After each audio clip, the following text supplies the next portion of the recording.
హైదరాబాదులో Kukatpally housing board colony ఏర్పడ్డ కొత్తలో, ఆ కాలనీ ఏర్పడ్డప్పుడు చాలామంది ఇల్లు కట్టుకోగలిగారు. అది మధ్య తరగతి సౌధం.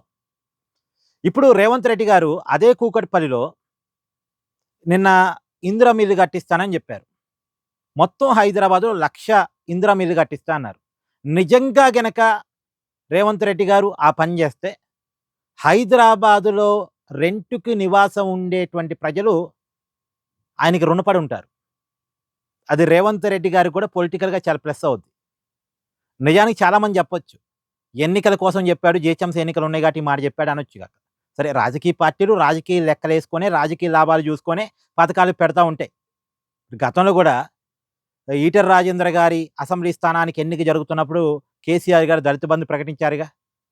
ఎన్నికలు దృష్టిలో పెట్టుకొనే రాజకీయ పార్టీలు పథకాలు వదులుతా ఉంటాయి. కాదని చెప్పలేం మనం.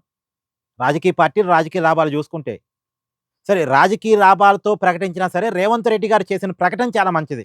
నిజంగా హైదరాబాద్‌లో గనక 1,00,000 ఇందిరమ్మ ఇల్లు సిటీ లోపల గట్టి, మళ్ళీ ఎక్కడో ప్రజలు నివాసం ఉండలేని చోట గాదు.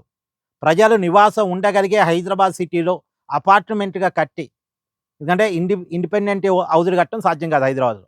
అంత ప్లేస్ దొరకదు గూడా. అపార్ట్‌మెంట్‌గా కట్టి ప్రజలకి అందుబాటులో తీసుకొస్తే, 1,00,000 కుటుంబాలకి అవి అందిస్తే ఒక అద్భుతం. హైదరాబాదు రెంట్ రెంట్‌కుండే వాళ్ళ కష్టాలు దాదాపుగా తీరినట్టే.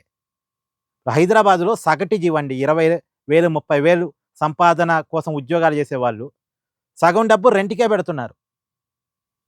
సగం డబ్బు రెంట్‌కే పెడుతున్నారు. ఒక ఫ్యామిలీ హైదరాబాద్‌లో నివాసం ఉండాలి అంటే సింగిల్ బెడ్‌రూమ్ రెంట్‌కి తీసుకున్నా సరే 12,000 రెంటు. తక్కువలో తక్కువ 10,000.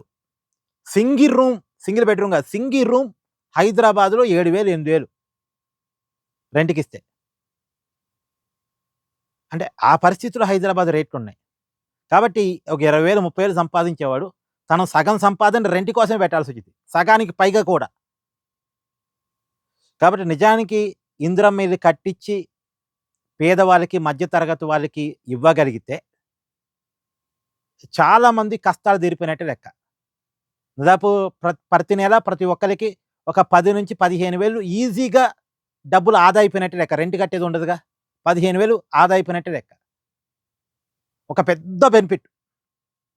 దానివల్ల హైదరాబాద్‌లో కాంగ్రెస్ పార్టీ నిజానికి పెద్దగా లేదు. కానీ ఇప్పుడు కాంగ్రెస్ పార్టీ ఎదగటానికి అవకాశం ఉంటది. రేవంత్ రెడ్డి నాయకత్వం సమర్థించడానికి అవకాశం ఉంటది. నిజంగా చేస్తే. అది. మరి చేస్తాడా చూడాలి. ఇప్పుడు ఇంతకుముందేందంటే హైడ్రా వల్ల సామాన్యుల ఇల్లు కూలగొడుతున్నారు. మధ్య తరగతి వాళ్ళ ఇల్లు కూలగొడుతున్నారు అనేది రేవంత్ రెడ్డి గారి ప్రభుత్వానికి హైదరాబాద్‌లో నెగెటివ్ అయింది. ఇప్పుడు నిజంగా ఈ పని చేస్తే మాత్రం మళ్ళా చాలా పాజిటివ్ అయింది. హైడ్రా కొత్తలో వచ్చినప్పుడు ఏ రకమైన పాజిటివ్ ఉందో, ఇప్పుడు రేవంత్ రెడ్డి గారు ఈ ప్రకటన నిలబెట్టుకుంటే మళ్ళా అదే రకమైన పాజిటివ్ క్రియేట్ అవుద్ది. అది. మరి చూడాలి రేవంత్ రెడ్డి గారు నిలబెట్టుకుంటాడా?